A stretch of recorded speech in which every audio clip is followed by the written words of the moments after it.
Жүрегіңіз сіздің табиғи сорғыңыз.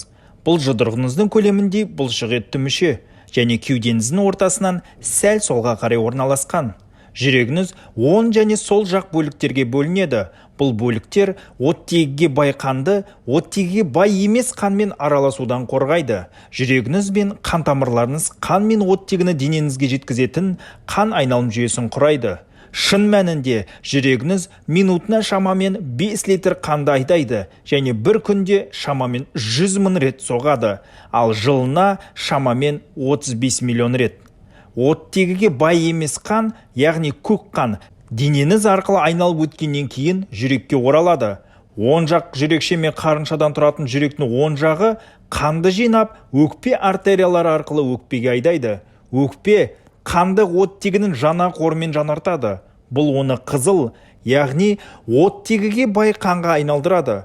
Содан кейін сол жақ жүрекше мен қарыншадан тұратын жүректің сол жағына еніп, ұлпаларды оттегімен қамтамасыз ету үшін қолқа арқылы денеге айдалады. Жүрегіңіздегі 4 қақпақша қанның дұрыс қозғалысын қамтамасыз етеді.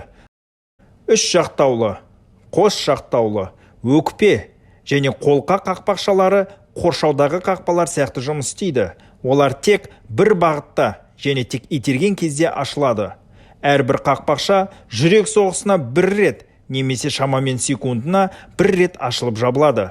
Соғып тұрған жүрек жиырылып босансиды. Жүректің жиырылуы систола деп аталады, ал босансуы диастола деп аталады.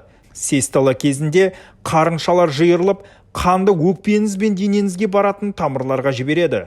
Оң жақ қарынша сол жақ қарыншадан бұрын аздап жиырылады.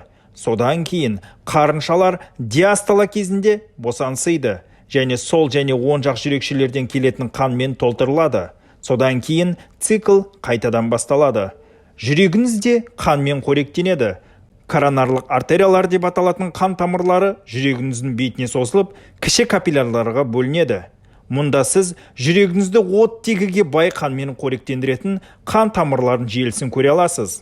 Жүрегіңізде сонымен қатар оны соғуын қамтамасыз ететін электр талшықтары бар.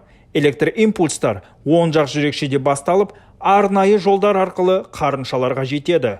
Бұл жүрек соғысын үйлесімді және қалыпты ырғақта ұстайды. Бұл өз кезегінде қан айналымын қамтамасыз етеді. Оттегіге бай қанның оттегіге бай емес қанмен үздіксіз алмасуы сіздің өміріңізді сақтайды.